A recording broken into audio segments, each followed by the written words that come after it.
बिस्मिल्लाहिर्रहमानिर्रहीम रब्बिश्रह ली सदरी व यस्सिर ली अमरी वहलुल उक़दतम मिन लिसानी यफ़क़हू क़ौली। हम दास्तान हज़रत इब्राहीम अलैहिस्सलाम सहर में सुना रहे थे और बस वो अभी इख्तिताम को पहुँच रही है और उस दास्तान का तसलसल था, तो इसलिए हमने उस वक्त इब्राहीम अलैहिस्सलाम के जो दौर के बादशाह का एक किस्सा था उसको हमने इफ्तार के लिए मखसूस किया, बिकॉज इफ्तार में हम मुख्तलिफ बादशाहों के क़साइस आपकी खिदमत में अर्ज़ कर रहे थे। फ़िरौन के हवाले से जो किस्सा था वो कल इख्तिताम पसीर हुआ, तो आज सुनिए एक और बादशाह का किस्सा जो कि अल्लाह के नबी इब्राहीम अलैहिस्सलाम के ज़माने में था। एक आयत का मफ़हूम है कि अगर तमाम इंसान तुम्हारे मुखालिफ हो जाएं और अल्लाह तुम्हारे साथ हो तो कोई तुम्हें नुकसान नहीं पहुंचा सकता। वाइस वर्सा, तमाम इंसान तुम्हारे हामी हो जाएं, एक अल्लाह तुम्हारा हामी ना हो, मुहाफिज ना हो, फिर तुम्हें कोई, यानी बस अगर अल्लाह साथ है तो सब ठीक है, अल्लाह साथ नहीं तो सब गलत है, सिंपल। तो अल्लाह अगर हामी है तो फिर कोई नुकसान नहीं पहुंचा सकता। इब्राहीम अलैहिस्सलाम वाले वाक़े में बिल्कुल ये ऐसा ही हुआ। क्या हुआ? सल्तनत का कोई बच्चा, कोई बूढ़ा, औरत, मर्द, गरीब, हत्ता कि खुद बादशाह वक्त, सब इब्राहीम अलैहिस्सलाम के दुश्मन हैं। सब ने मिलकर उनको आग में जलाना चाहा, वाक़या आपका सुना हुआ है। एक अकेला इब्राहीम अलैहिस्सलाम, और ज़ाहिर है अल्लाह इब्राहीम अलैहिस्सलाम का हामी था, तो क्या हुआ कि आग गुलजार बन गई थी। इब्राहीम अलैहिस्सलाम अपनी ज़ौजा जनाब सारा, अपने भतीजे जनाब लूत अलैहिस्सलाम के साथ हमेशा के लिए उस सल्तनत को छोड़कर अल्लाह की राह में हिजरत कर गए थे। इसका भी पूरा एक वाक़या है, वो हमने सहर में अर्ज़ किया था। लेकिन पीछे नमरूद और उसकी सल्तनत बाकी रह गए। नमरूद है बादशाह का नाम, नमरूद। तो अब जब ये सारे का सारा वाक़या हो गया, आग वाला और ये सब, और इब्राहीम अलैहिस्सलाम चले गए, पीछे नमरूद के साथ क्या हुआ, ये है आज के दास्तान का उन्वान। क्या नमरूद को अल्लाह ताला ने ऐसे ही छोड़ दिया? क्योंकि नमरूद ने अल्लाह के एक रसूल को झुटलाया था। तो अब क्या हुआ? अब कहा जाता है कि अल्लाह ताला ने एक फरिश्ता भेजा जिसने नमरूद पर हुज्जत तमाम करने के लिए दीन को पेश किया, एक अल्लाह की तरफ दावत दी। लेकिन वो नमरूद जो इब्राहीम अलैहिस्सलाम और उनके मोजिज़े को देखकर ईमान नहीं लाया, वो फरिश्ते को देखकर भी ईमान नहीं लाया। इसलिए कि नमरूद अपने आप को खुदा कहता है। उस खुदाई का दावा करने के पीछे एक बड़ी वजह थी कि अज़ीमुश्शान फौज थी उसके पास, जिसकी वजह से दुनिया भर में उसकी धाक थी। फरिश्ते ने कहा, देख अगर तू ऐसे ही सरकशी करता रहा, ऐसे ही जमीन पर फसाद बर्पा करता रहा, तो फिर अल्लाह अपने लश्करों में से एक लश्कर तेरी तरफ भेजेगा जिसका तू मुकाबला नहीं कर सकेगा। तो नमरूद ने कहा कि मेरी फौज लामहदूद है, उनके पास दुनिया भर के अगर हथियार हैं तो मैं भी तो देखूं कि वो कौन से लश्कर है जो मेरी फौज को तबाह कर सकते हैं। बात तय हो गई। नमरूद ने गोया अपने तौर पर नऊजुबिल्लाह बराह रास्त खुदा को चैलेंज कर दिया। वो समझता था कि शायद क्या होगा, शेरों की फौज आएगी, क्या हो जाएगा, हाथियों की फौज आ जाएगी, दुनिया की सबसे बड़ी फौज आ जाएगी। भाई जो भी फौज आ जाए, मेरी इन लाखों की फौज का कैसे मुकाबला करेगी? तो उसको बड़ा सिंपल नजर आ रहा था सारा कुछ, कि एक तरफ कोई भी फौज आ जाए, मेरी फौज उससे बड़ी है, तो कोई क्या बिगाड़ लेगा मेरा। तैयारियां शुरू कर दी उसने। हर तरफ ऐलान कर दिया गया कि नमरूदियों का मुकाबला अब इंसानों से नहीं बल्कि बराह रास्त खुदा से है। इसलिए अब या तो नमरूद की खुदाई बाकी रहेगी या आसमान वाले की खुदाई बाकी रहेगी। अब ये जो ऐलान होना था, इस ऐलान के साथ ही शायद ही कोई फौजी ऐसा बचा हो जो नऊजुबिल्लाह खुदा से मुकाबला करने मैदान जंग में हथियारों से लेस होकर ना पहुंचाओगे। ठीक है, अब देखा जाएगा कि क्या होता है। यानी आसमान ने ऐसा मंजर कभी नहीं देखा होगा कि मीलों तक, या कम देखा होगा ऐसा मंजर कि मीलों तक सिर्फ इंसानों के सर ही सर नजर आ रहे थे। ऐसा महसूस होता था कि इन इंसानों को कोई कैसे शिकस्त देगा, क्या होगा। यानी ये इतने सारे इंसान हैं, सामने कोई भी लश्कर आएगा वो इनसे बड़ा थोड़ी होगा। सामने कोई भी लश्कर आएगा, उनके पास इससे लेटेस्ट हथियार थोड़ी होंगे। तो नमरूद की फौज को कोई कैसे हरा सकता है? और फौज की सरबराही कौन कर रहा है? खुद खुदाई का दावेदार नमरूद। लेकिन सबको इंतहाई हैरत थी कि फरिश्ते ने जिस खुदाई लश्कर के बारे में बताया था उसका तो कोई दूर दूर तक अता पता ही नहीं था। फरिश्ते ने कहा था खुदाई लश्कर आएगा, नमरूद ने कहा था मेरा लश्कर आएगा। नमरूद का लश्कर तो आ गया, फरिश्ते का लश्कर का है। तो एक अजब मंजर है।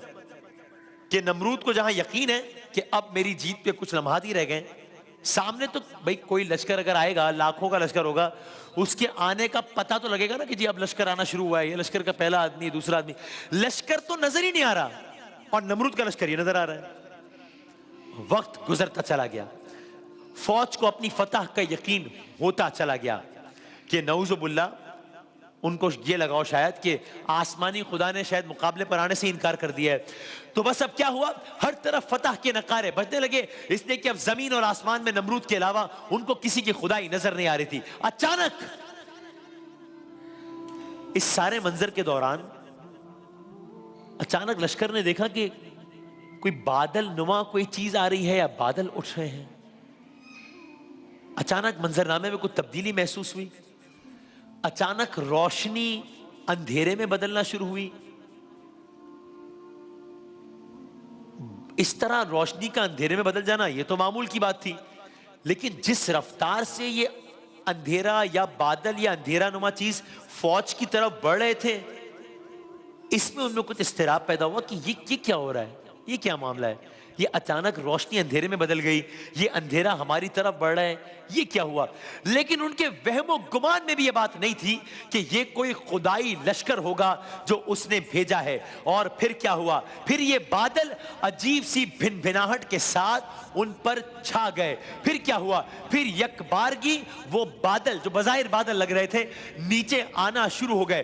फिर क्या हुआ, सबकी हैरत की उस वक्त इंतहा न रही जब ये देखा कि वो बादल असल में आसमान वाले बादल नहीं थे, दर हकीकत गोया सैकड़ों या हजारों या अरबों खरबों की तादाद में बड़े बड़े खूनी मच्छरों की फौज थी जिन्होंने यकबारगी नमरूदियों पर हमला कर दिया था।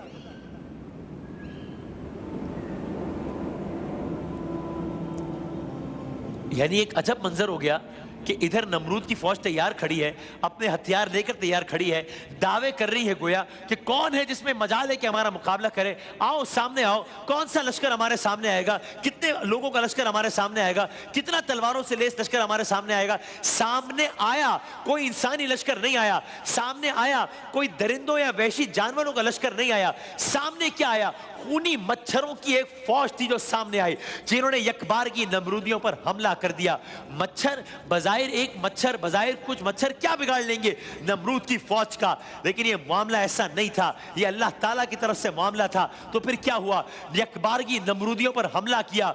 इन खूनी मच्छरों ने, वो तलवारों से लड़ सकते थे, वो तीरों को अपनी ढाल पर रोक सकते थे, उनके लिबास यानी नमरूद की फौज तलवार से लड़ सकती थी, तीरों को रोक सकती थी, उनके लिबास उन्हें हर किस्म के हथियारों से बचा सकते थे, लेकिन मच्छरों से बचने के लिए उन्होंने कोई तदबीर नहीं की थी। तो अब नमरूद की फौज हैरान है, नमरूद परेशान है कि ये जो हमला हो गया है इसका मुकाबला कैसे करना है। इसके मुकाबले के लिए तो दुनिया की हर स्ट्रेटेजी उन्होंने बना ली थी, इससे तो मुकाबले की कोई स्ट्रेटेजी नहीं बनाई थी। अब सुनिए क्या हुआ, मच्छरों ने जिन्होंने हमला किया, उन मच्छरों ने पहले उनका खून चूसा, फिर उन मच्छरों ने पहले खून चूसा, उसके बाद उनको एहसास हुआ नमरूद की फौज के लोगों को कि उनके पूरे जिस्मों पर अजीब व गरीब अजियतनाक तकलीफ होना शुरू हो गई। उन मच्छरों के बाइस मालूम हुआ खुदाई लश्कर के मच्छरों ने उनका खून चूसने के बाद अब उनका गोश्त खाना शुरू कर दिया है। वही लश्कर जहां पर अब से कुछ देर पहले फतह के नारे बुलंद हो रहे थे, वहां अब दर्द से चीखें बुलंद हो रही थी, वहां अजियतनाक तकलीफ शुरू हो रही थी। लेकिन हैरत अंगेज तौर पर ये सारे मच्छर जिस तरह नमरूद की फौज में हमला आवर हुए, नमरूद उस अंदाज से भी मुतासिर नहीं हुआ इन मच्छरों के हमले से, उस तरह मुतासिर नहीं हुआ। तो क्या हुआ, नमरूद बच गया क्या? नमरूद का इस तरह खून नहीं चूसा, नमरूद का इस तरह गोश्त नहीं चाटा मच्छरों ने, तो क्या हुआ, नमरूद बच गया? नहीं, एक मच्छर, कोई मच्छर उस अंदाज से नमरूद के जिस्म पर हमलावर नहीं हुआ। बस सिर्फ इतना था कि उसे यह महसूस हुआ कि एक मच्छर उसकी नाक में से दाखिल हुआ है, उसके जिस्म से एक मच्छर, उसने उसे निकालना चाहा, लेकिन वो घुसते घुसते गोया उसके दिमाग में पहुंच गया।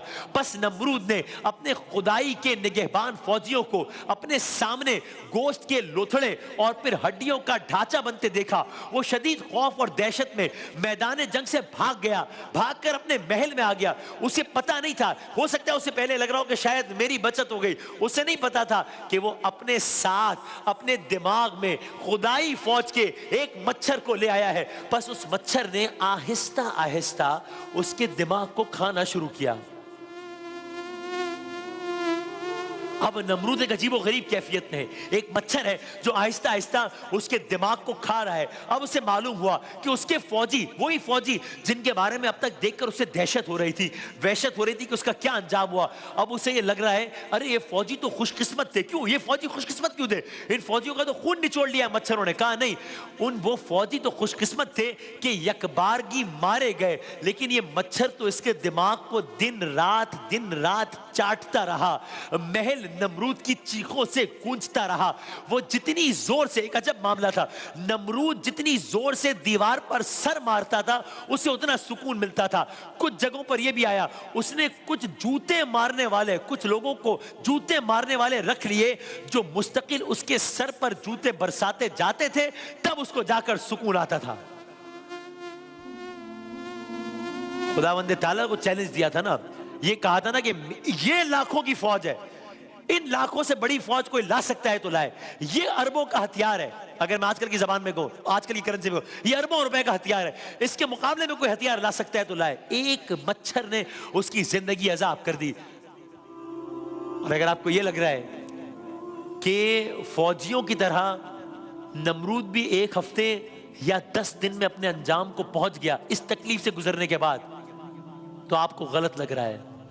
ये मच्छर उसे कुछ दिनों तक नहीं काटता रहा। नमरूद की जो पूरी की पूरी कैफियत थी, दीवार से सर मारना, अपने सर पे जूते पड़वाना, तकलीफ में इधर उधर भागना, इस तकलीफ में वो कुछ हफ्ते नहीं रहा, इस तकलीफ में वो कुछ साल नहीं रहा। मच्छर इस तकलीफ में कुछ साल नहीं रहा, आगे बढ़ते हैं। मच्छर उसे सालों काटता रहा, मच्छर उसे 100 साल तक नहीं काटता रहा। कुछ जगहों पर आया कि नमरूद की एक कैफियत 300 सालों से ज्यादा रही। सिसका सिसका कर वो मरता रहा। उसकी सल्तनत ने देखा कि आसमानी खुदा से जंग करने वाले जमीनी खुदा किस तरह इबरतनाक अंजाम से दो चार होते हैं। नमरूद की फौज का वो अंजाम हुआ, नमरूद का ये अंजाम हुआ। इब्राहिम अलैहिस्सलाम वहां सुरखरू थे। एक ब्रेक के बाद दोबारा हाजिर होते हैं।